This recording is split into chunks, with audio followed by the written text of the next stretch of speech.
देखिए हम आप पढ़ रहे थे लिंग निर्धारण, क्या पढ़ रहे थे? देखिए हल्ला नहीं कीजिए।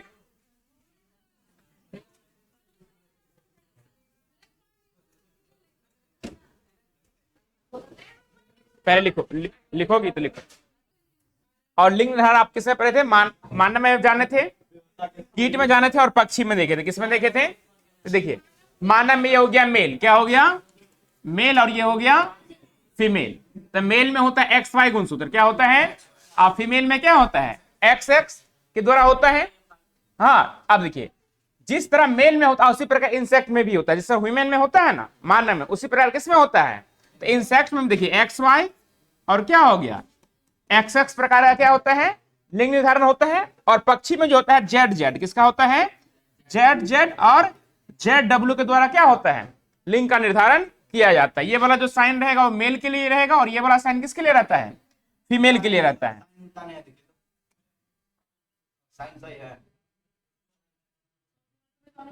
हाँ ठीक है। अब देखिए कह रहा है, यहां देखिए, यहां 22 जोड़ा गुणसूत्रों को लिखा गया ऑटोसोम। क्या लिखा गया है? तो वैसा गुणसूत्र, क्या कहेंगे? वैसा गुणसूत्र जो लिंग निर्धारण में, किसमें? लिंग निर्धारण में भाग नहीं लेता है। क्या करेगा? और संरचना और बनावट की दृष्टि से क्या रहेगा? एक समान रहेगा। क्या करेगा? एक समान रहेगा। ये देखिए ये साथ में जाते हैं, पर ये लिंग का निर्धारण नहीं करता है, लिंग को डिसाइड ये नहीं करता है। उल्टा कर दिया है, एक मिनट मुझे देखो। तो 22 जोड़ी जो गुणसूत्र रहेगा, 22 जोड़ी जो गुणसूत्र रहेगा वो क्या क्या कहलाएगा? ऑटोसोम कहलाएगा। ये साथ में जाएगा पर लिंग निर्धारण में क्या करेगा? मदद नहीं करेगा। तो जो 22 जोड़ी गुणसूत्र रहता है उसे हम ऑटोसोम कहते हैं। क्या कहते हैं? तो ऑब्जेक्टिव में पूछा है कि बताइए मानव में हाँ कितने जोड़ी गुणसूत्र होते हैं? तो होता है 23 जोड़ा। कितना जोड़ा? अब पूछा कि 22 जोड़ी गुणसूत्र को क्या कहते हैं? ऑटोसोम, या क्या कहते हैं? समजात गुणसूत्र। क्या कहा जाता है? समजात गुणसूत्र के नाम से जाना जाता है। और एक जोड़ा जो गुणसूत्र होता है वो क्या होता है? लिंग निर्धारण के लिए उत्तरदायी होता है। ठीक है, देखिए लिंग गुणसूत्र के दोनों गुणसूत्र एक समान या अलग अलग प्रकार के होते हैं। उदाहरण स्वरूप मनुष्य में 22 जोड़ी जो गुणसूत्र होता है वो क्या होता है? ऑटोसोम होता है, या दूसरा नाम क्या कह सकते हैं? समजात गुणसूत्र कहते हैं। और एक जोड़ी जो होता है उसे क्या कहते हैं? लिंग गुणसूत्र के नाम से जाना जाता है, जो लिंग के उत्तरदायी के लिए, निर्धारण के लिए उत्तरदायी होता है। फिर होता है कीटों व मानव समेत स्तनधारी में एक्स वाई प्रकार का लिंग धारण होता है। अब देखिए ये हो गया मानव, ये हो गया कीट। इन दोनों में जो लिंग धारण की प्रक्रिया होगा किसके द्वारा होगा? इसमें भी एक्स वाई रहेगा, इसमें भी एक्स वाई रहेगा। बस पक्षी में क्या होता है? Z W. और फिर देखिए एक्स वाई प्रकार का लिंग धारण पाया जाता है जहां नर और मादा में दोनों गुणसूत्र की संख्या क्या होती है? समान होता है। देखो मानव में होता है 23, मेल में भी कितना हो गया? शुक्राणु में 23, और अंडाणु में भी कितना लेकर के आएगा? 23। तो दोनों में गुणसूत्र की संख्या कितना होगा? समान। और ये लेकर के आएगा 46। तो जब युग्मनज बनता है तो डिप्लॉयड द्विगुणित होता है। क्या होता है? द्विगुणित होता है, और उसमें गुणसूत्र की संख्या हो जाती है 46। कितना हो जाता है? अब देखो इस प्रकार का लिंग निर्धारण की क्रिया विधि को क्या कहते हैं? विषम युग्म जी कहा जाता है। वैसे युग्मक जो एक दूसरे से अलग हो, क्या हो? तो शुक्राणु देखिए अलग है, और अंडाणु क्या है? अलग है। तो इस प्रकार का जो लिंग निर्धारण होगा वो क्या कहलाएगा? विषम युग्मजी के नाम से जाना जाता है। फिर आता है कुछ अन्य जीव जैसे पक्षियों में दूसरे प्रकार के लिंग निर्धारण क्रिया विधि देखी गई है। गुणसूत्र की कुल संख्या नर और मादा दोनों में क्या होता है? समान होता है। दोनों में क्या रहेगा? किंतु मादा द्वारा लिंग गुणसूत्र से दो भिन्न प्रकार के युग्मकों का क्या होता है? उत्पादन होता है। युग्मक का जो उत्पादन करेगा क्या करेगा? ये अलग करेगा। पक्षियों में लिंग गुणसूत्र जेड और डब्ल्यू गुणसूत्र कहा गया। किसको दिया गया?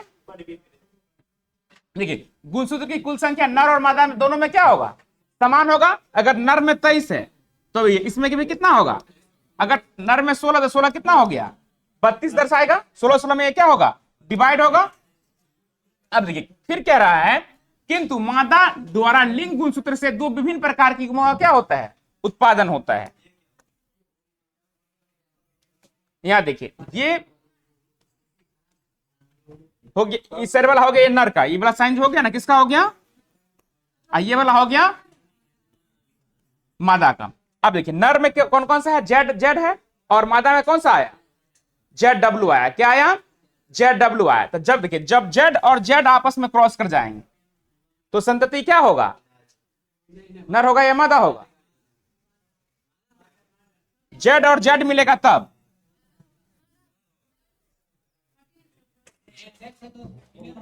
जेड डब्ल्यू है, जेड है और जेड डब्ल्यू है, दोनों में क्रॉस करवाइए। अगर जेड और जेड क्रॉसिंग हो रहा है तो संतति क्या पाया जाएगा? कैसे मादा होगा? जेड और जेड है, ठीक है। जैसे मान लीजिए आपने एक्स एक्स और क्या करवाया, एक्स वाई करवाया, तो देखिए तो यहां कीट में और मनुष्य में क्या होता है, एक समान प्रकार का होता है। हाँ, निर्धारण इस डिनोटिंग जो किया गया है। पर अब आइए पक्षी में आ जाए, किसमें आए? तो पक्षी में पाया गया जेड और जेड के द्वारा डिनोशन किया गया। फिर किसके द्वारा डिनोट किया गया? दूसरा जेड डब्ल्यू का। तो जब जेड और जेड के द्वारा संक्रमित होगा तो संतति क्या होगा? फिर जब जेड डब्ल्यू के द्वारा होगा तो क्या होगा? जेड और जेड हो गया तो क्या हो जाएगा? फीमेल। और जेड जेड डब्ल्यू होगा तो क्या हो जाएगा? मेल। क्यों होगा?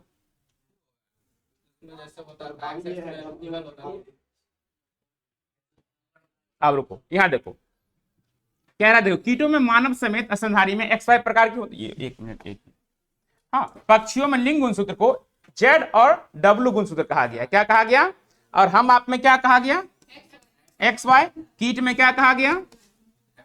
एक्स वाई कहा गया। और देखिए जब पक्षी में आए तो दे दिया जेड और डब्ल्यू, बस सीक्वेंस क्या कर दिया है, नेमिंग क्या कर दिया गया है, चेंज किया गया है। गुणसूत्र कहा गया मादा में एक जेड और एक डब्ल्यू गुणसूत्र होता है, जिस तरह फीमेल में क्या होता है, एक्स एक्स होता है। क्या होता है? एक्स एक्स होता है। और मेल में क्या होता है? एक्स वाई होता है। अब देखिए मादा में यहां बदला है, किसने बदला है? अब यहां आप क्वेश्चन किए थे ना, कहा गया दो विभिन्न प्रकार के युग्मों का उत्पादन करता है, ठीक है। तो देखिए मादा में क्या आया? जेड और डब्ल्यू गुणसूत्र कहा गया। तो मादा में एक जेड और एक क्या होता है?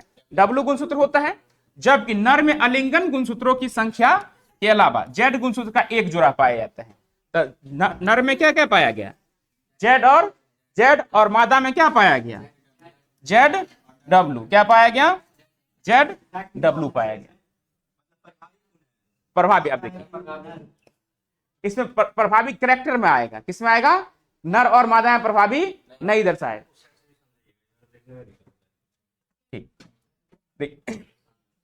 प्रभावी किसमें आएगा? गुण में आएगा। किसमें आएगा? अगर गुणसूत्र की संख्या बढ़ेगा, जैसे कि गुणसूत्र में प्रभावी नहीं होता। देखिए 50% चांस या तो फीमेल का होता है, 50% चांस किसका होता है? मेल का होता है। हाँ, कैरेक्टर में प्रभावी आएगा ना, इसमें तो या तो मेल होना है या क्या होना है? फीमेल वाला। आज जब म्यूटेशन आ गया, क्या आ गया? म्यूटेशन, या तो क्लाइफेंड्रम सिंड्रोम लेके आएगा या टर्नर सिंड्रोम, जिसमें गुणसूत्र की संख्या तो बढ़ेगी या क्या हो जाएगा? घटेगा। तो इसमें आपको प्रभावी नहीं दर्शाना, इसमें दो ही चीज होगा, या तो मेल होगा या फीमेल होगा। तो देखिए के अलावा जेड गुणसूत्र का एक जोड़ा होता है। कितना जोड़ा होता है? एक जोड़ा होता है। तो इस प्रकार का लिंग धारण पक्षी में क्या होता है? हाँ, आज जेड डब्ल्यू क्या हो जाएगा? फीमेल हो जाएगा। सभी में अलग अलग होता है।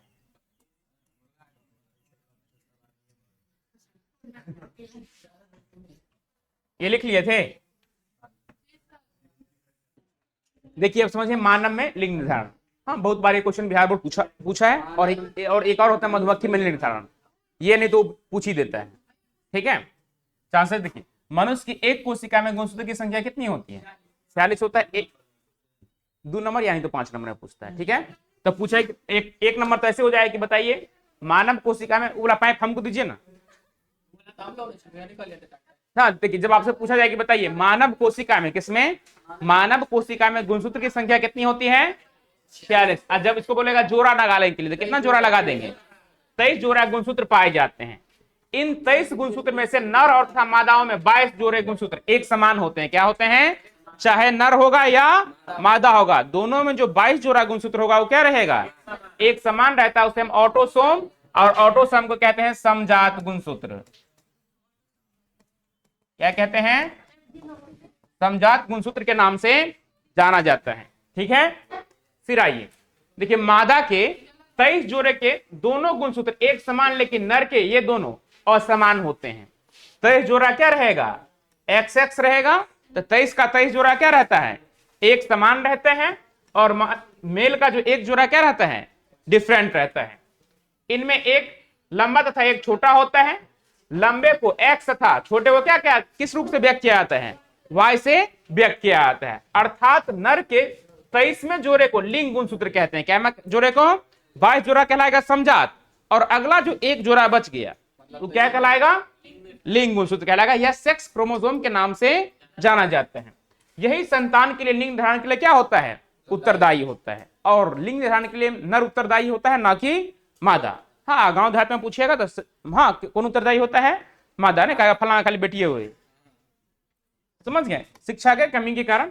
देखिए, यदि निषेचन के समय, किसके समय, यदि निषेचन के समय किसी अंडाणु से एक्स गुणसूत्र वाला शुक्राणु मिलेगा तो युग्मक क्या बनेगा, XX बनेगा। क्या बनेगा, XX बना तो जो संतति होगा क्या होगा, मादा होगा। क्या होगा, लेकिन यदि किसी अंडाणु Y गुणसूत्र वाला शुक्राणु मिलेगा तो इससे जो बनेगा XY होगा, अर्थात उत्पन्न संतान क्या होगा, नर होगा। अब मान लीजिए शुक्राणु एंटर किया, ठीक है, ये है और ये हो गया ओवम। तो ये पहले से XX लेके बैठा है, ये XX पहले से लेकर के बैठा है, ये ले इस और गुण इसके अंदर पाया था X या X पाया जाएगा या XY होगा।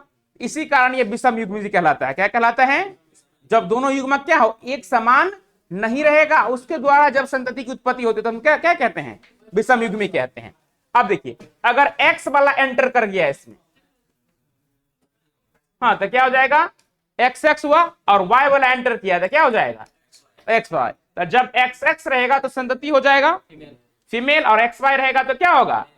तो इस कारण से जब इसका अनुमान लगाया गया तब जीनोटाइप पर फिनोटाइप लगाते तो 3:1, 9:3, 3:3, 1 या 1:2:1 आएगा। पर इसमें अनुपात कुछ नहीं आएगा, सीधा चांस आएगा 50%।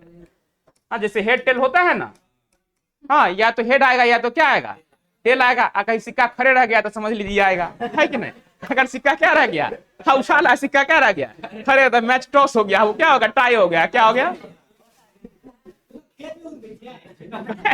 कहीं उड़ा। आप कहेंगे हम आप तुम इंटरनेशनल क्रिकेट का बात करेंगे, हम तुम खेते देहात में खेलते हैं, खेते का ना बात करेंगे।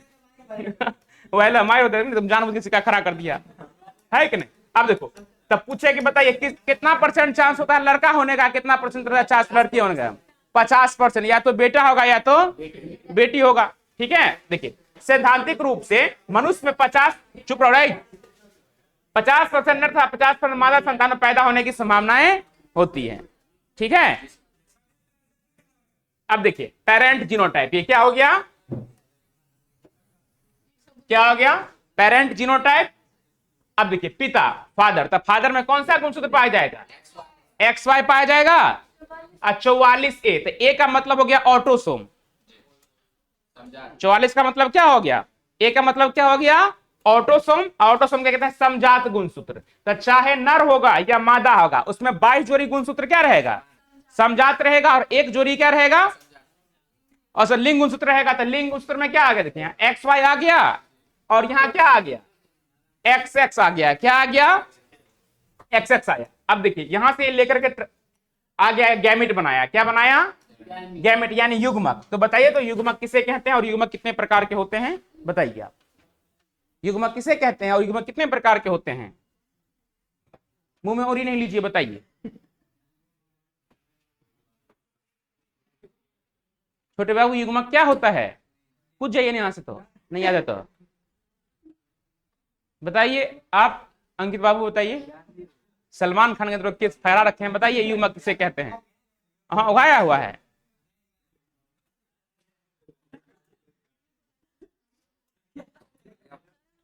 हाँ बताइए,